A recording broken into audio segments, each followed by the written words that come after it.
अस्सलाम वालेकुम all of you, कैसे हो आप सब लोग। उम्मीद करती हूँ कि आप सब लोग ठीक होंगे, फर्स्ट क्लास होंगे। और आज की इस वीडियो में मैं आप लोगों के साथ ये बहुत ही ज़बरदस्त classic golden glittery eye makeup का डिटेल्ड वीडियो शेयर करने वाली हूँ। और सबसे ज़्यादा मज़े की बात यह है कि छोटी और हुडेड आइज़ के ऊपर हम ये लुक क्रिएट करेंगे, क्योंकि हम में से मैक्सिमम लोगों की आइज़ जो है ना वो हुडेड ही होती हैं। सो वीडियो आप लोगों के लिए बहुत ज़्यादा इंटरेस्टिंग होने वाला है। अपने वीडियो को कहीं पर भी स्किप नहीं करना, हर एक चीज़ आपको बहुत डिटेल में मैं बताऊँगी। और दूसरा ये कि आप इस लुक को ब्राइडल पे भी कर सकते हो, तो आपने इसको लाजमी गौर से देखना है। सबसे पहले यहाँ पर मेरे पास है जी मिस रोज की आईब्रो पेंसिल। इस पेंसिल को परचेज करने के लिए आप स्क्रीन पर दिए गए नंबर पर कांटेक्ट कर सकते हो। इसकी एक साइड पर आपको इस तरह से क्रेयॉन टाइप पेंसिल मिलती है, जिसको अप्लाई करना बहुत ही ज़्यादा आसान है। एंड अदर साइड पे आपको स्पूली मिलती है, तो आपको अलग से स्पूली की ज़रूरत नहीं पड़ेगी।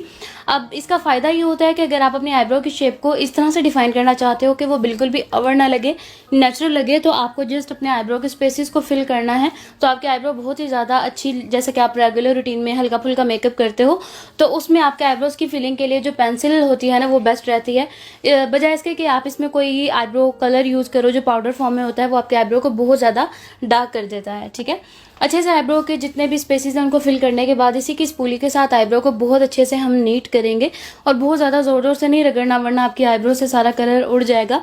उसके बाद ये बिग कवर का कंसीलर है मेरे पास 2 नंबर। इसके साथ आपने बहुत ही छोटू और फ्लैट सा ब्रश लेना है, और अब आपने अपनी आईब्रोज को बहुत अच्छे से नीट करना है। अगर आपका हाथ बहुत ज़्यादा शेकी है तो मैं आपको रेकमेंड करूंगी कि आप पहले बेस बना लोगे, या फिर कंसीलर के साथ पूरी बेस जो है वो इवन कर लोगे। उसके बाद आप आईब्रो की शेप बनाओगे तो फिर आपको ज़्यादा आसानी रहेगी। लेकिन अगर आप जो है वो इजीली लाइक ड्रॉ कर लेते हो लाइंस वगैरह, तो फिर आप पहले आईब्रो की शेप को डिफाइन करोगे और फिर उसके बाद आप कंसीलर के साथ अपनी आईब्रोज की शेप को बहुत अच्छे से नीट करोगे। अच्छा, इसमें आपको बहुत छोटे छोटे स्ट्रोक से काम करने की ज़रूरत है, बिकॉज अगर आपका थोड़ा सा भी कलर ऊपर नीचे चला जाता है तो आपकी आईब्रो की जो शेप है वो प्रॉपरली डिस्ट्रॉयड हो जाएगी, और फिर आपको दोबारा से इसको नीट करना पड़ेगा। आइज के नीचे मैंने जो है वो कलर करेक्शन नहीं की थी, तो मैं अब कलर करेक्टर अप्लाई कर रही हूँ, बिकॉज अगर हम डायरेक्ट कंसीलर अप्लाई कर देंगे इतने ज़्यादा डार्क स्पॉट के ऊपर, तो फिर यहाँ से हमारी बेस बहुत जल्दी ग्रे हो जाएगी और वो बहुत ज़्यादा बुरी लगेगी। तो आपने पहले कलर करेक्शन लाजमी करनी है। सो इस कलर करेक्टर को अप्लाई करने के बाद पहले आपको इसको फिक्स करना है लूज पाउडर के साथ। हल्की सी क्वांटिटी आपको जिस लूज पाउडर की लगानी है, बहुत ज़्यादा थोप थोप के नहीं लगाना आपने, वो भी जस्ट इसलिए कि आपका कलर करेक्टर जो है वो फिक्स हो जाए और आपकी कंसीलर के अंदर मिक्स ना हो। उसके बाद वही कंसीलर जो आइज के ऊपर अप्लाई किया था, उसी कंसीलर को आइज के नीचे अप्लाई करेंगे और अब इसकी ब्लेंडिंग करेंगे किसी भी ब्यूटी ब्लेंडर के साथ। जितने भी प्रोडक्ट्स मैं यूज़ कर रही हूँ इन सबके व्हाट्सअप नंबर स्क्रीन पर आप लोगों को नजर आ रहे होंगे। आपको जो भी चीज़ चाहिए आप ऑर्डर पे मंगवा सकते हो। इसके अलावा हर चीज़ की डिटेल आपको नीचे डिस्क्रिप्शन बॉक्स में मिल जाएगी, जहाँ से आप लोग देख सकते हो कि आपको कौन सी चीज़ कहाँ से ऑर्डर करनी है, क्योंकि ऑब्वियसली हर चीज़ बाजार से नहीं मिलती, या हर चीज़ आपको ओरिजिनल नहीं मिलेगी मार्केट से, या फिर हर चीज़ लेने के लिए आप बार बार बाजार नहीं जा सकते, तो आप घर बैठे इसे ऑर्डर पर मंगवा सकते हो। उसके बाद लूज पाउडर के साथ बेस को फिक्स करेंगे, फिर एक्स्ट्रा पाउडर हम लूज ब्रेसेस वाले ब्रश के साथ जो है ना वो डस्ट आउट कर देंगे।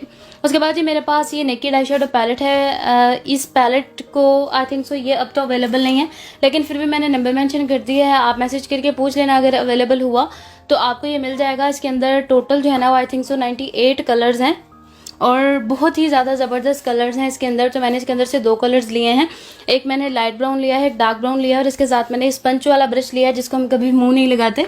इस ब्रश के साथ हमने जो है वो स्ट्रोक्स बना लिए हैं। अब क्या करेंगे, अब आपको एक लूज ब्रशेस वाला छोटा सा ब्रश चाहिए होगा, जो कि बेसिकली हम आई ब्लेंडिंग में यूज़ करते हैं। इस ब्रश के साथ आप लोगों को प्रॉपरली अपने आइज़ की करनी है जी ब्लेंडिंग, मतलब आइज़ पे हमने जो स्ट्रोक्स लगाए थे उस स्ट्रोक को अब हमने बहुत अच्छे से ब्लेंड करना है तब तक जब तक ये बहुत अच्छे से ब्लेंडेड इफेक्ट में नहीं आ जाता। ये बेसिकली एक मार्जिन लाइन है, ताकि आपको पता चले कि आपने इस लाइन से ऊपर नहीं जाना और इस लाइन से बाहर भी नहीं जाना, इसी एरिया में रहते हुए आपने इसकी ब्लेंडिंग करनी है। साथ साथ अगर आपको ज़रूरत पड़ेगी तो आप कलर थोड़ा और ब्रश पे लेते जाओगे। जैसे कि यहाँ पर ये जो डार्क वाला कलर है ये ब्लेंड नहीं हो पा रहा था, तो मैंने फिर थोड़ा सा डार्क ब्राउन कलर और लगाया है क्रिस्टियन के कॉन्टूर पैलेट में से, और मैं इसको अब ब्लेंड कर रही हूँ। और इसी तरह से हमारा जो ऊपर लाइट वाला कलर है इसको भी हम लाइट ब्राउन वाले कॉन्टूर पैलेट के कलर के साथ ही ब्लेंड करेंगे, ताकि एक अच्छा सा सीक्वेंस जो है ना वो बन जाए। फिर जी इस लाइट ब्राउन वाले कलर के एजेस को मजीद सॉफ्ट करने के लिए आप अपने फिंगर का इस्तेमाल कर सकते हो, मतलब फिंगर के साथ आप इसको सॉफ्ट कर सकते हो। अभी आई के नीचे भी हमें सेम सीक्वेंस क्रिएट करना है, तो मैं सेम स्पंच वाले ब्रश के साथ ही लाइट ब्राउन कलर आइज के नीचे अप्लाई करूंगी, और इसको फिर आप जो है ना वो छोटे साइज वाले बुलेट ब्रश के साथ मजीद ब्लेंड कर सकते हो। सेम आई शेडो पैलेट के अंदर से मैंने गोल्डन कलर लिया, आप इसकी जगह जो है ना वो मेरी ब्रांड का वेलवेट शेड या किसी भी ब्रांड का वेलवेट शेड यूज़ कर सकते हो। लेकिन उससे पहले मैंने कंसीलर लिया है और बिल्कुल फ्लैट सा एक छोटू सा ब्रश लिया है, जिसके साथ मुझे किस तरह से लाइन डिफाइन करनी है, जो कि लाइक ऐसे ही लगेगी कि आपने प्रॉपर से क्रीज बनाया है। लेकिन हम पूरा क्रीज नहीं बनाएंगे, बिकॉज ऑब्वियसली हुडेड आइज के ऊपर ऑलरेडी बहुत ज़्यादा रिंकल्स होते हैं, तो आपको और ज़रूरत नहीं है कि आप कोटिंग पे कोटिंग करो। जस्ट एक बारीक सी लाइन लगाई और उसको मैंने ब्लेंड कर दिया। अब क्या करेंगे, अब यहाँ पर हमें जो कलर फिल करना है आपके आईलेट्स पर, उस कलर को उठाएंगे और बहुत अच्छे से फिल कर देंगे इसी एरिया में रहते हुए, जिस एरिया को हमने हाईलाइट किया है कंसीलर के साथ। अभी आई मेकअप आपका बिल्कुल ऐसा ही लगेगा जैसे कि आपने प्रॉपर कट क्रीज मेकअप किया हुआ है, लेकिन आपने इसको कट क्रीज की तरह नहीं किया, आपने थोड़ी एडवांस टेक्निक यूज़ की है ताकि आपका आई मेकअप लॉन्ग लास्टिंग रहे आपकी हुडेड आई के हिसाब से। और ये वाला ग्लिटर जो है ना, ये बिल्कुल लोकल सा ग्लिटर है, ये मुझे कोई सेल गर्ल सेल करके गई थी, काफ़ी मोटा चंक है इसका, तो मैंने हल्का फुल्का ये अप्लाई कर दिया था। अभी यहाँ पर मेरे पास जी मिस रोज का मार्कर और लाइनर है। मिस रोज में आपको पता है काफ़ी सारे लाइनर की रेंजेस अवेलेबल हैं। सो अगर आप मिस रोज के प्रोडक्ट्स परचेज करना चाहते हो तो स्क्रीन पर आप लोगों को नंबर नजर आ रहा होगा, आप इस पर कॉन्टैक्ट करके मंगवा सकते हो। अब जी हुडेड आइज के ऊपर लाइनर लगाना भी एक जो है ना वो टास्क होता है कि आप लोगों को लाइनर इतना बारीक लगाना है कि आपका जो आइज का हुड है वहां तक ये लाइनर टच नहीं होने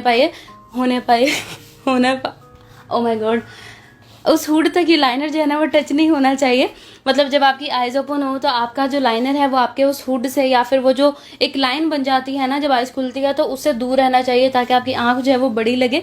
सो अब क्या करेंगे, अब आपको कोई भी न्यूड पेंसिल चाहिए जिसको आपने आई के अंदर फिल करना है, इससे आपकी आइज जो है वो थोड़ी बड़ी लगेगी। तो मिस रोज की ही न्यूड पेंसिल है जो कि मैं आइज के अंदर फिल कर रही हूँ। अब क्या करेंगे, अब मस्कारा अप्लाई करेंगे। एंड मस्कारा के लिए मेरे पास मेबेलिन का दी फाल्सिस मस्कारा है, जिसके साथ प्रॉपर्ली हम अपनी आईलैशेस को बहुत अच्छे से वॉल्यूम देंगे। एंड उसके बाद अगर आप जो है ना वो लैशेस लगाना चाहोगे तो आप वो लगा सकते हो, बट आज मैंने लैशेस नहीं अप्लाई की। वैसे आपको पता है कि जो छोटे आइज होते हैं उनके लिए आपको लैशेस भी कोई ऐसी सिलेक्ट करनी होती है जो कि बहुत ज़्यादा हैवी ना हो। जितनी ज़्यादा लाइट आईलैशेस होंगी उतना ही ज़्यादा कंफर्टेबल रहेगा आपका क्लाइंट, और उसकी आंख भी ऑब्वियसली बड़ी लगेगी। तो आपने छोटी आईलैशेस सिलेक्ट करनी है। उसके बाद गैब्रिनी का जी हाइलाइटर है मेरे पास, जिसके अंदर से मैंने ये बिल्कुल लाइट वाला कलर लिया और इसको अपने ब्रो बोन एरिया पर और अपने इनर कॉर्नर पर फिल किया। एंड इसके साथ ही फाइनल लुक जो है वो आप लोगों के सामने है। यू कैन सी कि कितना ही खूबसूरत और ज़बरदस्त सा लुक हम लोगों ने क्रिएट किया है। और ये ऐसा लुक है जिसको आप अपनी ब्राइडल्स पे भी कर सकते हो, क्योंकि आपको पता है ब्राइडल्स पे जो है ना वो नॉर्मली चंकी ग्लिटर्स या फाइन ग्लिटर्स अप्लाई किए जाते हैं, लेकिन जिन ब्राइडल्स की आइज बहुत ज़्यादा छोटी होती हैं उनके ऊपर आप चंकी ग्लिटर्स अप्लाई नहीं कर सकते। तो उस सूरत में आप ये वाला लुक जो है ना वो उनके ऊपर इजीली कर सकते हो। अब जी आप लोगों ने मुझे कमेंट करके बताना है कि ये लुक आप लोगों को कैसा लगा, और मैंने आईलैशेस अप्लाई नहीं की आज, सो आप लोगों ने इसमें आईलैशेस भी लाजमी अप्लाई करनी है। और फिर आप लोगों ने मुझे बताना है, इंस्टाग्राम पे मैसेज कर सकते हो या फिर आप मुझे टिकटॉक पे मैसेज कर सकते हो। तो आप लोगों ने मुझे लाजमी बताना है पिक्चर के साथ कि आपने इसकी प्रैक्टिस की थी और आपका एक्सपीरियंस कैसा रहा। मुझे काफ़ी सारे मैसेजेस भी रिसीव हुए थे और काफ़ी सारे कमेंट्स भी रिसीव हुए थे जिसमें लिखा था कि आपके ट्यूटोरियल्स देखने के बाद हम इतना अच्छा मेकअप करने लगे हैं कि आज भी मैंने इवेंट अटेंड किया, या फिर मैं जब भी किसी इवेंट पे जाती हूँ तैयार होकर तो कोई कह ही नहीं पाता कि मैं खुद से तैयार हुई हूँ। तो मुझे बहुत खुशी हुई वो कमेंट्स पढ़ के, वो मैसेजेस पढ़ के, कि अच्छी बात है कि आप लोगों ने जो है ना सिर्फ देख के और जो है ना उसको, उस टैलेंट को या फिर उस स्ट्रगल को ज़ाया नहीं किया, आप लोगों ने उसकी प्रैक्टिस की है और फिर आप लोगों ने दिखाया है कि हाँ वाकई आप भी ऐसा कुछ कर सकते हो। क्योंकि ऑब्वियसली वही हाथ मुझे मिले हुए हैं, वही हाथ आपको मिले हुए हैं और उतना ही दिमाग है सबका ऑब्वियसली। तो बस यूज़ करने की बात होती है, कुछ ज़्यादा इस्तेमाल कर लेते हैं दिमाग को, कुछ कम इस्तेमाल कर लेते हैं। तो बस यही था हमारा आज का वीडियो। इसके साथ ही मुझे इजाज़त दे, दुआ में याद रखें। अल्लाह हाफिज़।